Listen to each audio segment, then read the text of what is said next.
Saint-Esprit. Amen. Amen. Mes très chers frères et sœurs, nous célébrons aujourd'hui la fête des saints premiers martyrs de Rome, ou les proto-martyrs romains. Nous sommes en 64, entre 64 et 68, après Jésus-Christ, et nous sommes quelque temps après la mort même de Paul et de Pierre, sous l'empereur Néron. Néron fait partie, je dirais, de ces personnages historiques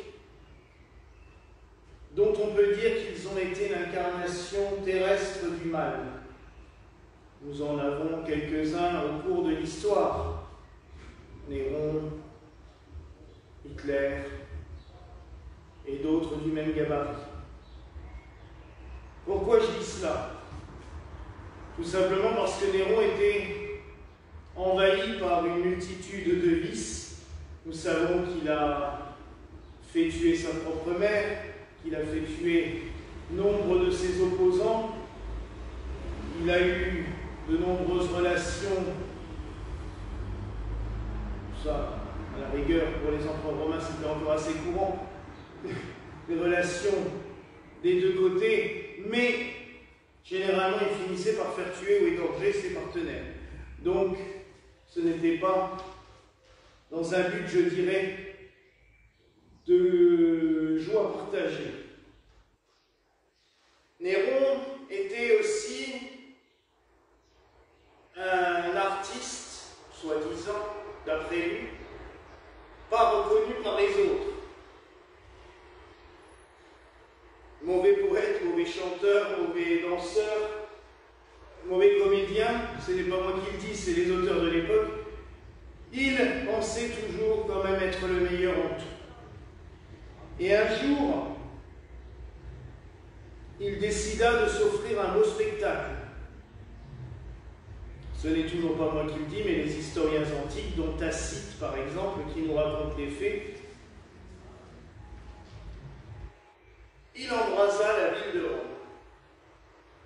Il avait prévu de la reconstruire, il avait prévu de faire beaucoup mieux que ce qui y était, et il s'est dit, mettons-y le feu, et il contempla l'incendie du haut de son palais. On trouvera le spectacle très plaisant, sans doute. Néanmoins, très vite, il s'est rendu compte que la population, elle, n'avait pas trouvé ça agréable, n'avait pas apprécié le spectacle, et qu'elle était en train de se retourner tout doucement contre lui. On sait que les empereurs étaient divinisés à Rome, mais le moment où il passait la barre fatidique pouvait être très rapidement atteint, et la population pouvait se retourner contre lui. Et l'armée, ce qui était plus dangereux, et ce qui inquiétait beaucoup plus l'empereur, c'est quand l'armée et le Sénat se retournaient contre lui. Et il a donc voulu prendre des boucs émissaires en expliquant que c'était les chrétiens, la toute jeune communauté chrétienne de Rome, qui avait provoqué l'incendie pour asseoir leur propre pouvoir.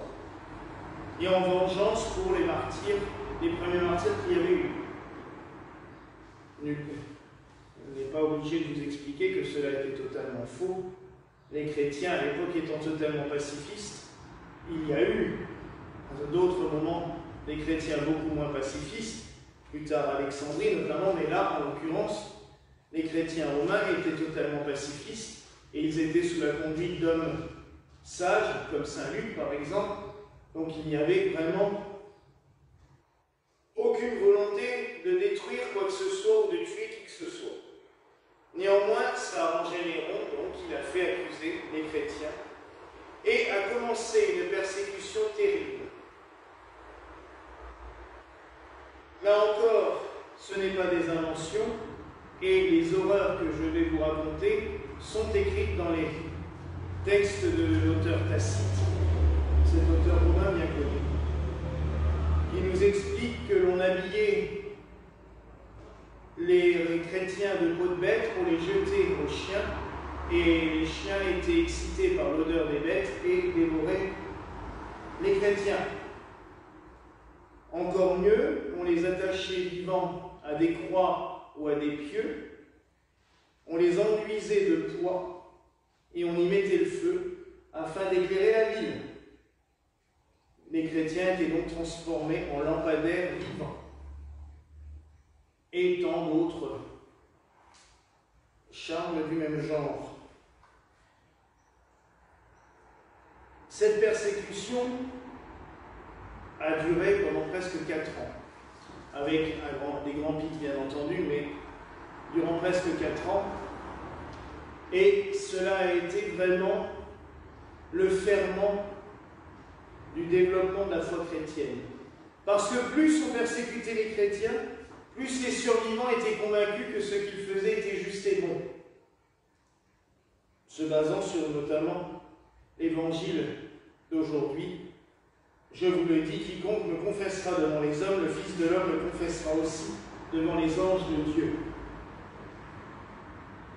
Si bien qu'ils se sont mis à convertir beaucoup plus.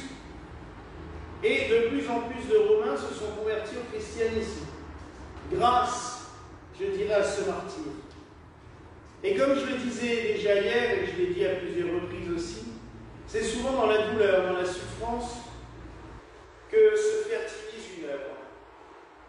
Une œuvre d'Église ou autre qui n'a pas connu la souffrance ne repose pas sur des bases solides.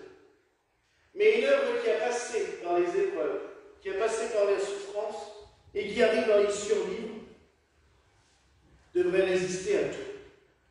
Et c'est vraiment ce qui s'est produit avec le christianisme et avec l'Église universelle.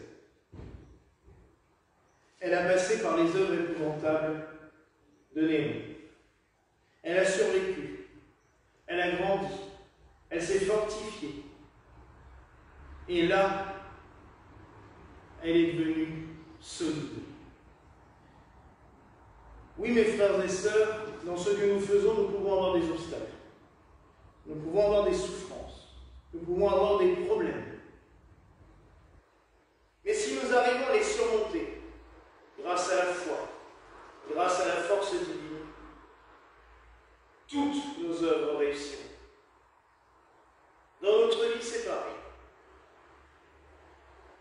Ce qu'il faut ne jamais abandonner, c'est de confesser le Christ.